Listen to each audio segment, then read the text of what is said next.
이사야 43장 1절에서 7절까지 말씀 우리 다 같이 한 목소리로 읽겠습니다. 야곱아, 너를 창조하신 여호와께서 지금 말씀하시느니라. 이스라엘아, 너를 지으신 이가 말씀하시느니라. 너는 두려워하지 말라. 내가 너를 구속하였고 내가 너를 지명하여 불렀나니 너는 내 것이라. 너가 물 가운데로 지날 때에 내가 너와 함께 할 것이라. 강을 건널 때에 물이 너를 침몰하지 못할 것이며 너가 물 가운데로 지날 때에 타지도 아니할 것이요 불꽃이 너를 사르지도 못하리니 대전하는 여호와 내 하나님이요 이스라엘의 거룩한 이요 내 구원자임이라. 내가 애굽을 너의 속량물로 구스와 스바를 너를 대신하여 주었노라. 너가 내 눈에 보배롭고 존귀하며 내가 너를 사랑하였은즉 내가 내 대신 사람들을 내어주며 백성들이 내 생명을 대신하리니 두려워하지 말라. 내가 너와 함께하여 내 자손을 동쪽에서부터 오게 하며 서쪽에서부터 너를 모을 것이며 내가 북쪽에게 이르기를 내놓으라. 남쪽에게 이르기를 가두어 두지 말라. 내 아들들을 먼 곳에서 이끌며 내 딸들을 땅끝에서 오게 하며 내 이름으로 불려지는 모든 자 곧 내가 내 영광을 위하여 창조한 자를 오게 하라. 그를 내가 지었고 그를 내가 만들었느니라. 아멘. 오늘 이 말씀을 중심으로 나는 보배롭고 존귀한 하나님의 사랑받는 자녀입니다 라는 제목 함께 은혜를 나누고자 합니다.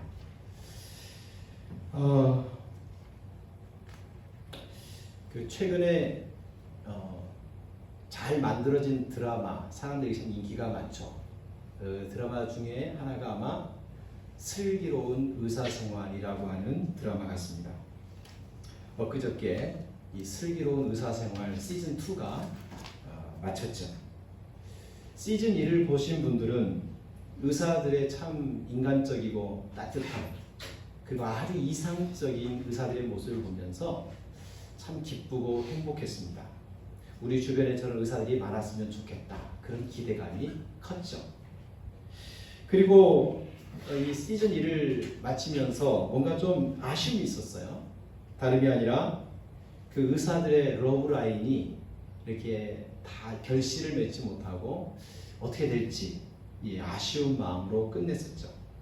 근데 이번 그 스르생 시즌 2에서는 이 의사들의 러브라인이 전부 해피엔딩으로 마무리되는 것 같았습니다.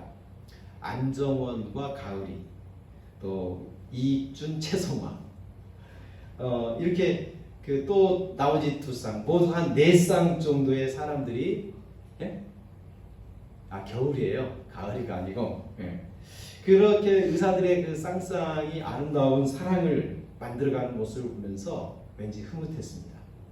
우리가 바라는 이상적인 의사들, 그건 마치 우리의 희망과도 같았고 그들의 삶이 힘들고 빡빡했지만 사랑 가운데 다시금 힘을 얻는 모습을 보면서 우리 또한 그렇게 되고 싶은 마음의 소망들이 생겼죠.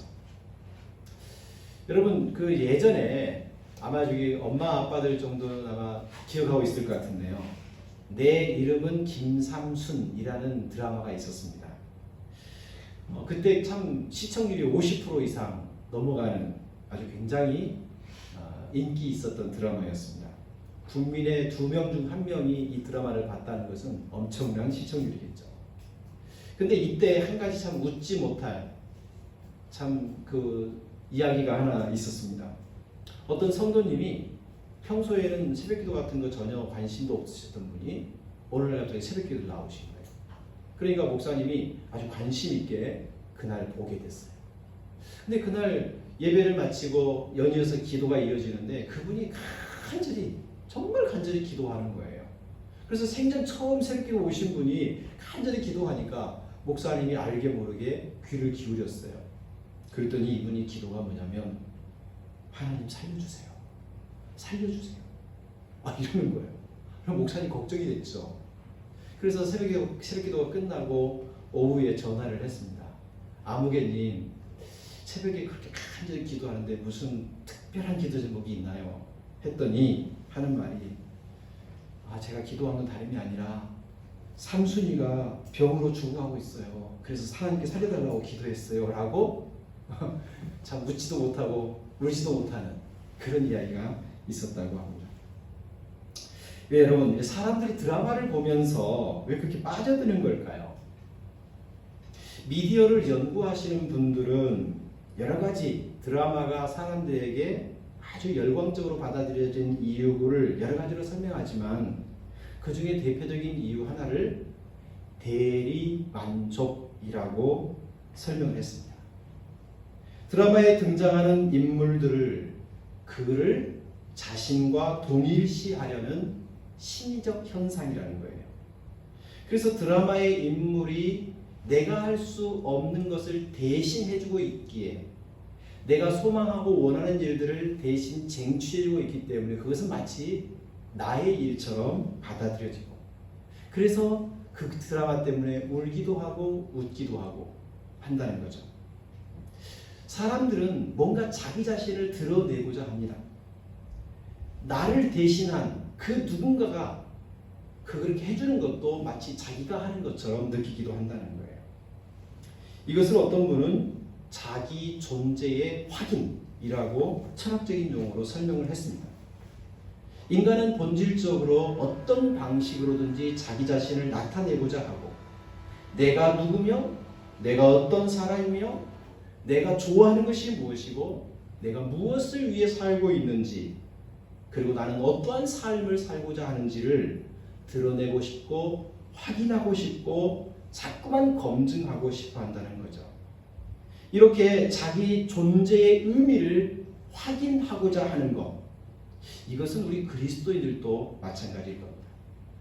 자기 존재의 확인, 그것이 확실하고 정확하고 분명하게 세워지면 삶이 당당하고 자신감이 있게 되죠. 신앙도 마찬가지로 그렇게 자기 존재가 분명하게 확인될 때 그의 신앙생활은 풍성해질 것이고 어떤 시련과 아픔에서도 견디고 인내하고 승리할 힘을 얻을 수가 있는 겁니다. 이런 점에서 내가 누군가, 내가 어떤 존재인가 이것을 확인하는 것은 신앙생활의 출발인 동시에 중간중간 점검할 수 있고 어떤 의미에서는 최종적으로 그렇게 되어가는 목적이 되기도 합니다. 우리 교회는 이렇게 자기 존재, 우리의 존재가 어떠한지를 선명하게 드러내기 위해서 축복의 언어라는 용어를 사용하고 있죠. 나는 보배롭고 존귀한 하나님의 사랑받는 자녀입니다. 나는 하나님의 은혜를 입은 자녀입니다. 나는 하나님의 축복을 받은 자녀입니다. 나는 하나님의 사랑과 축복의 증인입니다. 그리고 내가 속한 우리 가정은 물된 동산, 마르지 않는 샘 같은 가정입니다. 이 신앙의 5가지 축복의 언어, 이것은 우리 존재를 분명하게 보여주는 중요한 고백인 거예요. 그래서 앞으로 5주 동안 이 축복의 언어를 하나하나 단순한 말의 고백이 아니라 단순한 슬로건이 아니라 성경에서 하나님이 나에게 정말 어떻게 나를 보고 내가 어떤 존재인지를 분명한 성경적인 근거를 확인하고자 하는 거예요.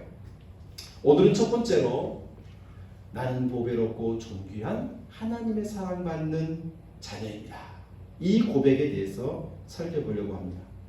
내가 어떤 존재인지를 분명하고 명쾌하게 답을 주고 있는 말씀, 그것이 바로 오늘 우리가 읽었던 본문 이사야 43장이죠. 특별히 43장 4절을 우리 같이 한번 읽어보겠습니다. 자, 다 같이 시작. 내가 내 눈에 보배롭고 존귀하며 내가 너를 사랑하였은즉 내가 내 대신 사람들을 내어주며 백성들이 내 생명을 대신하리니. 나는 누구입니까? 나의 존재 가치는 무엇입니까? 이에 대한 대답으로 하나님은 너는 내 눈 보기에 보배롭고 존귀한 자야. 이렇게 하나님이 말씀해 주십니다. 하나님 앞에서 우리가 보배롭고 존귀하다. 이것은 누가 뭐래도 변함없는 진실이에요. 하나님은 허투루 말하시는 분이 아니고 변덕스럽게 이랬다 저랬다는 분이 아니기에 하나님이 우리를 보실 때 너는 보배롭고 존귀한 존재야. 이것이 바로 변함없는 우리의 실체입니다. 그렇다면 왜 하나님은 우리를 보배롭고 존귀하게 보시고 우리를 그렇게 사랑하고 계시는 걸까요? 오늘 이사야 43장에서는 최소한 3가지 분명한 왜 우리가 하나님 보시기에 보배롭고 존귀한지 사랑받을 만한 존재인지를 3가지로 설명해 주고 있습니다. 그 첫 번째는 우리는 어떤 사람입니까? 하나님의 작품이라고 성경은 말해줍니다. 우리가 보배롭고 존귀한 이유는 하나님이 만드셨기 때문이에요. 1절 우리 같이 한번 읽어볼까요? 야곱아 너를 창조하신 여호와께서 지금 말씀하시느니라. 이스라엘아 너를 지으신 이가 말씀하시느니라. 그리고 7절을 한번 읽어봅시다. 7절 시작. 내 이름으로 불려지는 모든 자 곧 내가 내 영광을 위하여 창조한 자를 오게 하라. 그를 내가 지었고 그를 내가 만들었느니라. 여러분 이처럼 하나님께서는 우리를 향하여서 나는 너를 창조했다. 내가 너를 만들었다. 내가 너를 지었다라고 거듭거듭 강조해주고 있습니다. 물론 하나님께서 사람뿐만 아니라 천지의 모든 자연, 동물, 그리고 우주 공간까지도 하나님이 만드셨죠. 하나님께서는 천지를 창조하시면서 만물을 하나하나 만들어 가시면서 이렇게 고백하셨습니다. 보시기에 좋았더라. 하나님이 만드신 모든 것은 아름답고 좋은 거였어요. 그런데 유독 사람을 만드신 다음에는 조금 더 강조하여 이렇게 표현했습니다. 보시기에 심히 좋았더라. 그동안에도 보기 좋았지만 사람을 만들어 놓고 나니까 심히 매우 좋고 만족스러웠다. 왜 하나님이 그렇게 표현하신 걸까요? 그것은 사람이라고 하는 존재가 매우 독특하기 때문에 그래요. 다른 피조물과 다르게 사람은 하나님의 형상과 하나님의 모양을 따라 만들어졌고 그리고 하나님과 교제할 수 있는 특별한 존재였습니다. 그런 점에서 하나님께서 천지창조는 사람을 만들기 전까지는 사람을 위한 서곡이고 전주곡이었다고 할 수 있습니다. 하나님은 모든 걸 만드시고 그 위에 아주 핵심으로 최고의 정점으로 그동안 만들었던 모든 작품 중에 가장 으뜸되는 모습으로 사람을 만드시겠죠. 그런 점에서 우리 사람은 하나님의 작품 중에 최고의 걸작품이라고 할 수 있습니다. 우리가 하나님의 걸작품이라고 하는 말은 단순한 립서비스가 아닙니다. 그래서 이 걸작품이라고 하는 이 의미를 좀 더 구체화시키기 위해서 하나님께서는 우리를 잘 아신다. 그리고 아끼신다라고 하는 의미를 오늘 본문 속에 풍성하게 넣어놓고 있습니다. 몇 해 전에 고 천정자 화백님의 미인도 진위 여부 때문에 한참 논쟁이 된 적이 있었습니다. 여러 이 미술 작품을 해석하고 또 그 진가를 판명하는 분들이 진짜다 가짜다 이거 편을 나누어 가지고 막 싸웠죠. 근데 제 생각에는 누가 뭐래도 그 미인도 작품을 그린 천정자 화백 본인이 가장 잘하는 건 아닐까라고 생각해요. 이것이 보편적인 생각 아닐까요? 작가가 혼신의 힘을 기울여 만든 그 작품 금세 알아차리죠. 이건 내가 그린 작품이다. 여러분 정말 그렇게 귀한 작품들은요 때때로 작가들을 보면 팔지를 않습니다. 여러분 하나님이 우리를 걸작품으로 여기신다는 것은 우리를 잘 안다는 거예요. 우리의 머리털 하나하나 그것을 다 헤아리시는 분이에요. 우리의 깊은 속사정도 아시는 분이죠. 하나님은 나를 아실 뿐만 아니라 나에게 온통 관심을 쏟고 계십니다. 한순간도 시선을 놓지 않고 계셔요. 뿐만 아니라 하나님은 우리를 향하여 지극히 아끼시죠. 그리고 나를 너무너무 잘 아시죠. 내가 나를 알고 남이 나를 아는 것보다 하나님이 나를 더 잘 아셔요. 왜? 그분이 만드셨기 때문이에요. 우리의 약점도 아시고 우리의 강점도 아시고 우리의 부족함도 아시고 연약함도 아시고 우리의 사정과 형편을 그리고 우리의 모든 삶을 훤히 다 들여다보고 계십니다. 이처럼 하나님이 우리를 아끼시고 우리를 잘 알고 계시기에 하나님은 우리를 보면서 너는 보배롭고 존귀한 자라고 하시는 이 말씀이 결코 헛된 말이 아닌 거예요. 사랑하는 교우 여러분, 우리가 어떤 존재입니까?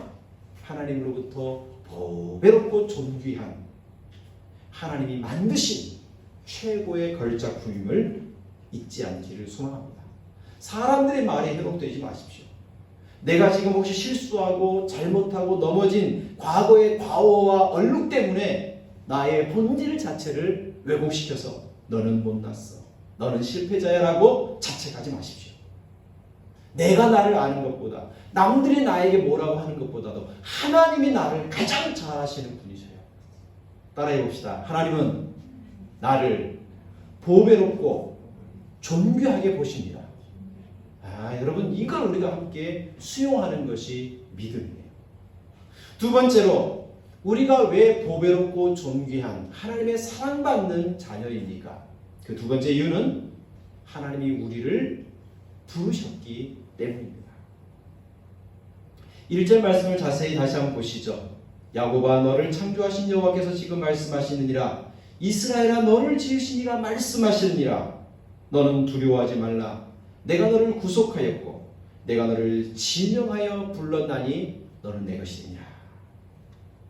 여러분, 하나님이 우리를 지금 부르시는데 그냥 부르시는 것이 아니라 지명하여 불렀다라고 얘기하시죠.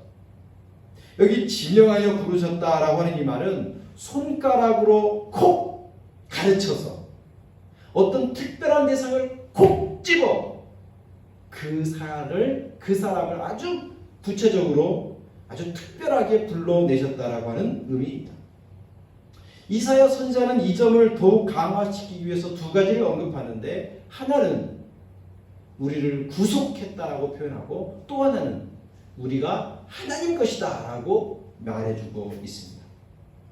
하나님이 나를 지명하여 부르셨는데 어떻게 부르셨느냐? 구속하려고 부르신 거예요. 여러분, 이 구속 그러면 어떻습니까? 수갑찬 느낌입니까?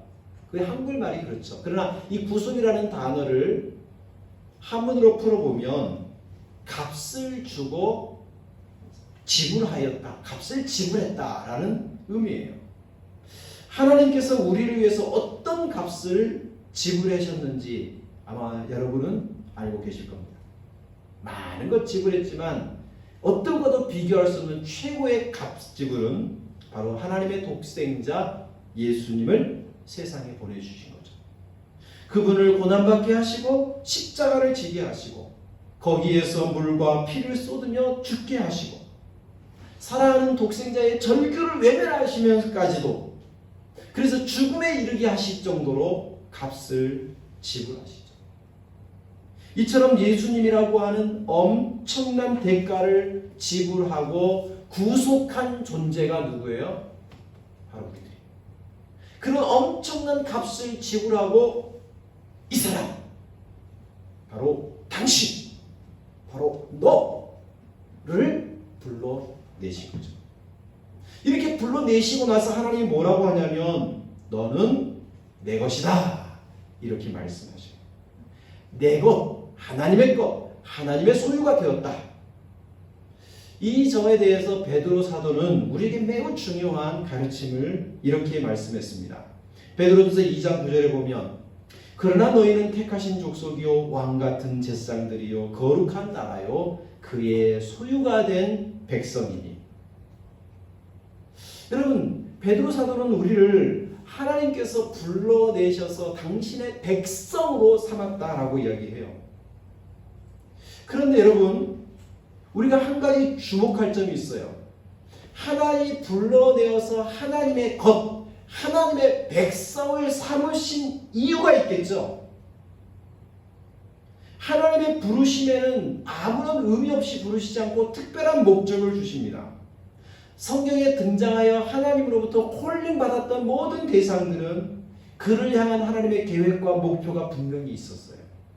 그러기에 오늘 우리도 하나님이 불러내어서 구속하시고 하나님의 것, 하나님의 백성을 우리를 되게 하셨다면 우리에게도 목적이 있겠죠?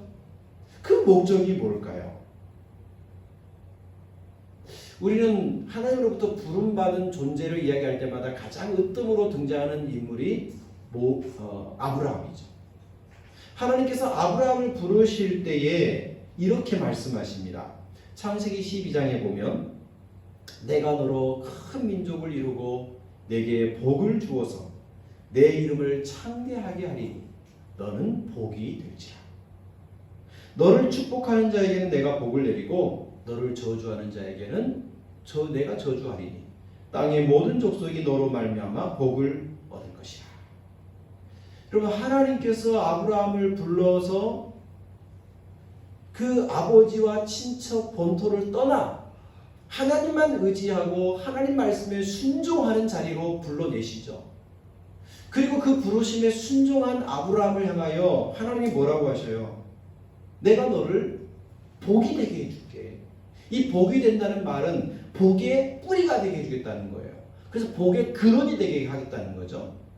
근데 복의 근원으로서에 멈추어 있지 않고 너를 축복하는 사람에게 축복해주고 너를 저주하는 자에게 저주할 거야 하면서 아브라함 너로 하여금 땅의 모든 족속이 너 때문에 복받게 할 거야. 이게 하나님이 아브라함을 부르신 목적이죠. 아브라함을 부르신 그 목적, 땅의 모든 족속이 복을 얻도록 하는 바로 복의 통로가 되게 하시는 것. 이게 바로 아브라함을 부르신 목적이죠. 하나님께서 모세를 부르실 때도 마찬가지예요. 광야에 은둔 생활하고 있는 모세를 하나님이 찾아오셔서 너가 서 있는 곳은 거룩한 곳이니 신을 벗어라. 그 하나님 말씀에 순종하고 하나님 내가 어떻게 해야 되죠? 할 때 우리 지난주에 봤던 것처럼 너는 다시 애굽으로 들어가서 고난받고 있는 이스라엘 백성을 구출하여 내라. 그 고난 속에 신음하는 그들에게 자유를 주어라. 그들에게 참된 자유가 되시는 하나님께 예배하도록 너가 이끌어라.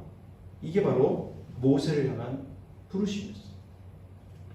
여러분, 사도 바울 역시도 부르심을 하나님으로부터 받았는데 우리 바울의 부르심은 복음을 위한 부르심이었죠. 복음을 전하는 것이 어떤 특별한 대상들, 바울이나 베드로나 요한이나 이런 사람들에게만 주신 것이 아니라고 성경은 거듭거듭 강조해요. 그런 믿음의 사람들을 통하여 복음을 접한 우리 또한 복음의 전파자가 되도록 우리를 부르신 것을 알고 있습니다. 그런 점에서 우리는 하나님의 것으로 주의 백성이 되었다고 확신한다면 우리 또한 내 인생의 목적은 뭘까? 나는 과연 그 목적에 합당한가를 한 번쯤 아니면 매일매일 점검해야 되겠죠. 나를 통해 행복이 전달되고 있는가? 나로 인하여 사람들이 막 좌절하고 낭망하기보다는 나 때문에 행복해야 하는가? 나로 인하여 사람들이 어려움 속에서 빠져나오게 되는가? 아니면 나 때문에 더 사람들이 불행 속에 어려움 속에 빠져드는가? 나로 인하여 하나님의 사랑, 주님의 복음이 한 걸음 한 걸음 전진되고 있는가? 아니면 나 때문에 너 때문에 하나님 못 믿겠다 이러면서 나 때문에 신앙에 대해서 복음에 대해서 하나님에 대해서 외면하는 사람이 많아지는가? 우리는 이게 점검해 봐야 돼요. 그것이 우리가 살아가는 존재의 목적이라는 것. 부디 우리 모두가 복의 통로 되기를 소망합니다. 나로 인한 사람들이 기쁨을 얻고 자유를 얻는 사람들이 많아지기를 소망하고, 나 때문에 하나님을 알아가는 이들이 하나씩 늘어날 수 있기를, 그런 축복의 통로요, 섬김의 통로요, 복음의 통로로 부르셨다는 사실을 잊지 않고 살아가는 우리가 되기를 소망합니다. 세 번째로, 우리가 왜 하나님의 보배롭고 존귀한 사랑받는 자녀입니까? 그 세 번째 이유는 우리는 하나님의 무엇이에요? 사랑이기 때문에 그렇습니다. 우리 4절 말씀을 한 번 더 읽어보겠습니다. 시작. 내가 내 눈에 보배롭고 존귀하며 내가 너를 사랑하였은즉 내가 너 대신 사람을 내어주며 백성들이 내 생명을 대신하리라. 여러분, 우리가 하나님의 눈에 보배롭고 존귀한 자가 된 것은 우리에게 이유가 있지 않아요. 우리가 보배롭고 존귀한 하나님의 자녀가 된 것은 하나님의 사랑 때문에 그래요. 하나님의 그 크신 사랑, 그것 때문에 우리가 보배롭고 존귀하게 된 거지, 하나님 없이 나 혼자 스스로 보배롭거나 존귀해질 수 없어요. 우리 이걸 항상 기억해야 됩니다. 그러기에 신앙에 있어서 내가 얼마나 자랑스러운 존재인지 프라이드가 있음과 동시에 그 저변에는 기초처럼 단단하게 받치고 있어야 될 게 또 하나 있는데, 그건 뭐냐면 그건 하나님 사랑 때문이에요. 항상 하나님의 사랑 때문이라고 고백하는 겸손함. 내가 아니라 하나님께 그 이유, 내게 있는 것이 아니라 하나님께 모든 이유가 있음을 잊지 말아야 합니다. 여러분, 오늘 본 말씀에 보면 내가 너를 사랑하였은즉 이라고 표현하죠. 하나님의 그 큰 사랑 때문에 우리가 이렇게 아름답고 보배롭고 존귀한 존재가 된가. 그런데요, 오늘 말씀을 쭉 읽다 보면 이처럼 하나님 우리를 너무너무 사랑하시는 존재인데, 이 사랑스러운 우리를 아주 호되게 교육하시고 있다는 사실을 알게 됩니다. 본문 1절, 5절을 보면 반복적으로 등장하는 단어가 두려워하지 말라. 두려워하지 말라. 내가 너와 함께함이니라. 내가 너와 함께함이니라. 이렇게 말씀하셔요. 왜 두려워하지 말라고 할까요? 이건 실제적으로 이스라엘 역사 속에서 정말 두렵고 떨리는 일들이 연속이기 때문에 그래요. 이사야 선지자가 활동했던 당시 이스라엘 민족은 아수르 민족의 침략, 바벨론 제국의 침략으로 말미암아 나라가 위태위태하다가 결국 망하게 됩니다. 그리고 성전이 파괴되고 무수한 사람들이 무참하게 칼에 난도질을 당하여 죽고, 많은 사람들이 포로로 끌려가는 수모와 아픔을 겪습니다. 우리 집이 불탈까 두렵고, 내 가족이 죽어나갈까 두렵고, 내가 포로로 끌려가지는 않을까 두렵고, 내가 남들에게 능욕받고 수치를 당할까 두렵고 전전긍긍하여 벌벌 떨었던 상황이었어요. 그런데 이런 역사적 정황 속에서 하나님은 두려워하지 말라, 두려워하지 말라 이렇게 말씀하셔요. 심지어 2절 말씀에 보면 너가 물 가운데로 지날 때에 내가 너와 함께하고, 강을 건널 때에 물이 너를 침몰하지 못하게 할 거고, 불 가운데 지나도 타지 못하게 할 것이고, 불꽃이 너를 사라지지 못하도록 너와 지켜줄게. 내가 너를 그렇게 보호해 줄게. 하나님이 우리를 매우 고통스럽게 몰아가심에도 불구하고 우리 혼자 딸랑 놔두는 게 아니라 하나님이 함께 가슴에 품고 그 거친 풍랑을, 그 거친 그 뜨거운 불꽃을 함께 가주겠다고 하고 계시는 거예요. 여러분, 사랑이라고 하는 것은요, 무조건 오냐 해주는 게 아닌 것 같아요. 사랑, 부드럽고 달콤하고 수용적이고 뭐든지 오케이 해주는 것이 사랑처럼 느껴지지만 진짜 사랑은 그런 게 아니죠. 좋을 때만 사랑이 아니에요. 사랑은 언제 더 구체적으로 확인되느냐? 거칠고 험난한 고통이 올 때 확인되는 것 같아요. 어떻게 확인돼요? 사랑은 함께하는 거예요. 좋을 때만 함께하는 것이 아니라 거칠고 힘들 때에도 함께하는 거예요. 함께하시는 하나님이 내가 너와 함께할 테니까 두려워하지 마라. 이 말은 외부로부터 날아오는 그 모든 화살은 내가 맞을 거야. 너는 내 품 안에 있기만 해.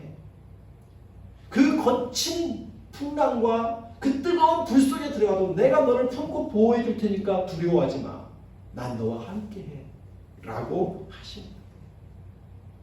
하나님이 우리를 사랑하시는데 얼마큼 사랑하느냐. 우리 인생에 어떤 일이 있더라도 우리를 버리지 않아요. 어떤 상황이라도 나와 함께 계십니다. 그것이 때로는 죽음처럼 고통스러운다 할지라도 그때도 하나님은 나와 함께 해주셔요. 하나님의 사랑받은 보배롭고 존귀한 자, 그런 우리가 때로는 고난과 역경에 처할 수 있음을 우리는 현실에서 매우 많이 느낍니다. 그리고 성경을 봐도 하나님이 사랑하는 이스라엘 백성들을 좋은 온실에만 가둬놓고 키우지 않잖아요. 거친 역사의 풍랑 속에 얼마나 많이 빠뜨리신지 몰라요. 근데 중요한 것은 그때마다 하나님이 함께 해주셨어요. 그래서 바벨론 제국도 없습니다. 이 땅에. 아수르 제국도 찾아볼 수 없습니다. 애굽의 그 강력한 제국의 모습도 찾아볼 수 없습니다. 유적분. 근데 지금도 이스라엘 백성은 여전히 견제합니다. 이와 마찬가지로 하나님께서도 우리에게 그렇게 말씀하는 거예요. 물 가운데로 지나고 불 가운데 행할 때도 너 두려워하지 마. 왜? 내가 너와 함께 할게. 이것이 우리를 향한 하나님의 위로의 말씀입니다. 하나님은 우리가 연약할 때 우리를 더욱 귀히 여겨주시는 분입니다. 우리와 함께 우리의 인생의 역경과 고난에도 하나님은 동행해 주시는 분입니다. 하나님 항상 내 옆에 계십니다. 내 영혼 깊은 곳에 우리와 함께 뿌리를 내리고 계신 것 같아요. 그러니 그 하나님을 마음을 열고 믿음을 다하여 찾고 구하고 간구합시다. 그때 우리를 사랑하시는 하나님은 내가 너와 함께하라. 내가 너와 함께하라. 그 함께 계심을 알게 해주고 느끼게 해줄 거예요. 참 묘합니다. 세상 사람들이 우리를 다 미워해도 나를 정말 사랑해주는 사람이 옆에 한 사람이 있으면 그 사람 생을 마감하지 않아요. 이겨낼 수 있어요. 정말 굶어 죽어가는 상황에도 불구하고 나와 함께 그 고통을 느끼게 해준 사람이 있으면요, 살아보고 싶어요. 이겨내고 싶어요. 그처럼 하나님은 지금 우리와 함께 계셔요. 우리의 사랑하시는 그분이 지금 우리 곁에 함께 계십니다. 사랑하는 교회 여러분, 우리는 보배롭고 존귀한 하나님의 사랑받은 자녀입니다. 왜 그렇습니까? 하나님이 우리를 만들었기 때문입니다. 우리는 하나님의 최고의 걸작품입니다. 그분은 나를 잘 아시고 나를 정말로 아끼시는 분이십니다. 하나님은 나를 부르신 분입니다. 하나님은 나를 생명으로 부르셨고 구원하시기 위해서 우리를 불러내셨습니다. 그 구원을 이루기 위하여 엄청난 값을 지불해 주셨어요. 예수님이라고 합니다. 그리고 우리를 하나님의 것, 하나님의 백성 삼아 주셨어요. 그러기에 우리는 하나님의 이 부르심의 목적을 따라 우리도 축복의 통로가 되고 섬김과 봉사와 복음의 통로가 되기 위한 거룩한 삶을 살아가야 할 것입니다. 또한 하나님은 지금도 우리를 사랑하고 계셔요. 하나님의 그 사랑은 한 번도 포기된 적이 없어요. 좋을 때만 사랑이 아니라 아무리 힘들고 어찌러도 모두가 포기해도 하나님의 사랑은 포기하지 않고 우리와 함께하고 있습니다. 우리 이 사실을 분명히 믿고 이 한 주간도 믿음으로 당당하게 힘있게 살아갑시다. 나는 보배롭고 존귀한 하나님의 사랑받는 자녀입니다. 아멘. 이 고백이 그냥 입술로 나오는 게 아니라 이런 분명한 성경적인 하나님의 말씀에 근거한 분명한 고백이 될 때 우리는 이 한 주간도 힘차게 당당하게 확신을 갖고 살아갈 수 있을 것입니다. 아멘. 기도하겠습니다. 하나님 아버지, 우리를 하나님의 보배롭고 존귀한 자녀, 사랑받는 자녀 되게 해주셔서 감사합니다. 우리를 만드시고 우리를 부르시고 우리를 사랑하시는 그 분명한 주님의 그 의도를 우리가 알게 해주셔서 감사합니다. 어떤 상황, 어떤 형편에서도 하나님 우리를 외면하지 않는다는 사실을 기억하고 이 한 주간 용기 내어 당당하게 언제 어디서나 그리스도인으로 살아가는 기쁨의 교우들 되게 해 주옵소서. 예수님의 이름으로 축복하며 기도합니다. 아멘.